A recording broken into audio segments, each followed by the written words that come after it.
So it's winter in Canada, and we just thought it would be a good time to make a video about blanket fit and the areas that we're checking when we're assessing if blankets are fitting or maybe not fitting great on the horses that we're working with. Something quick to think about before getting into this is that all horses are different shapes and different sizes, and no blanket brand is all good or all bad. So you just want to choose whatever blanket it is that is fit to your horse the best. And that just depends on the unique shape of that blanket and the unique shape of your horse as well.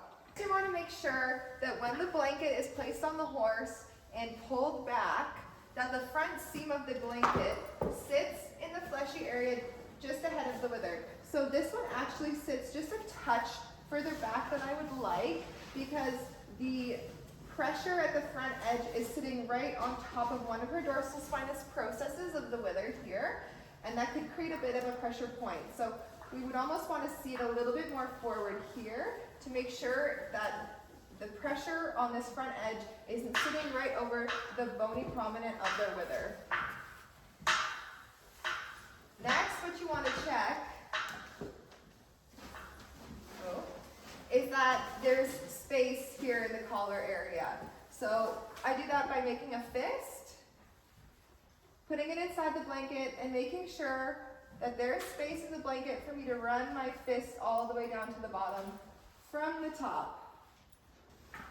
And here's an example of where we don't want to see our blanket sitting on the wither. So as you can see, the front edge of the blanket is actually sitting kind of right at the middle of the wither. It's definitely sitting over some of those bony prominences there, which is part of her spine. So this blanket at this fit would be putting pressure here on the spine, creating discomfort, soreness, and restriction in the spine's range of motion as well. So now I'm going to show you how to assess the scapula joint through a range of motion exercise with your horse. And just keep in mind that if your horse has some physical challenges, this range of motion exercise may not be appropriate for them. So what you want to do is pick up the forelimb with two hands, one under the hoof and one under the forearm. So one under the hoof and one under the forearm. And I'm going to be looking here at the shoulder joint as I draw the limb forward like this.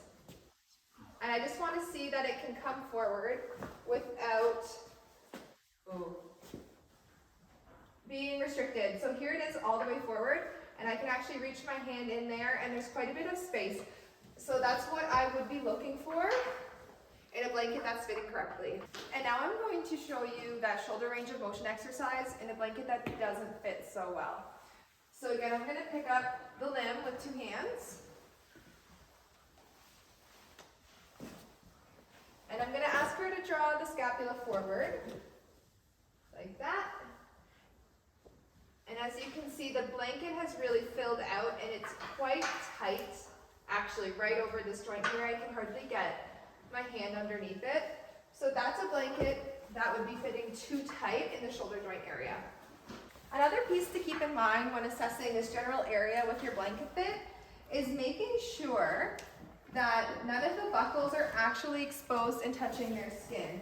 So on this blanket on this horse, you can see we have the buckle here, and it is actually touching her skin, so that will definitely create a sore spot for her in her chest. So the next area you want to look at when we're checking our blanket fit is the area around the pelvis. And the horse's pelvis moves quite a bit when they take a step, so we just want to make sure that the pelvis is not being restricted by the blanket when they're in motion. So to check the pelvis area, we want to make sure the blanket's not sticking and tugging on those bony prominences of the hip, nor do we want it to be sliding so much that the blanket doesn't stay centered on your horse. So to check this, we just take a little bit of the slack at the bottom of the blanket here, and just slightly tug on it like that. So as you can see, this blanket isn't moving much. It's kind of getting caught on that bony prominence of the hip. So I wouldn't choose this particular blanket for this horse for that reason. And now just to show you an example of a blanket that fits around the pelvis a little bit better. So again, I'm just going to take that sack at the bottom of the blanket and give it a little tug to see how much movement the blanket has.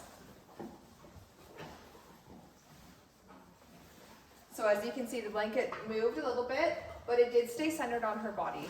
So as the season progresses, you're going to want to just check in on your horse and make sure that their blankets aren't causing any rubs anywhere over their body. Another great option to mention is to get your horse a slinky or shoulder guard. This just really helps reduce the friction between their coat and the blanket in that shoulder wither area. And then helps them just feel more comfortable and allows for a bit better range of motion under the blanket. When you're shopping for a shoulder guard, you just want to stay away from those ones with a tight belly strap. So having that tight strap against their skin for long periods of time will cause restrictions in the fascia.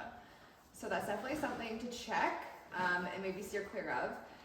And finally, you're going to want to recheck all those points that we spoke about today as the season progresses, because your horse's body may change due to, less movement outside because of the weather, changes in their turnout situation, or maybe they are in a riding program and they're going to be muscling up, and there may be changes due to muscle mass development.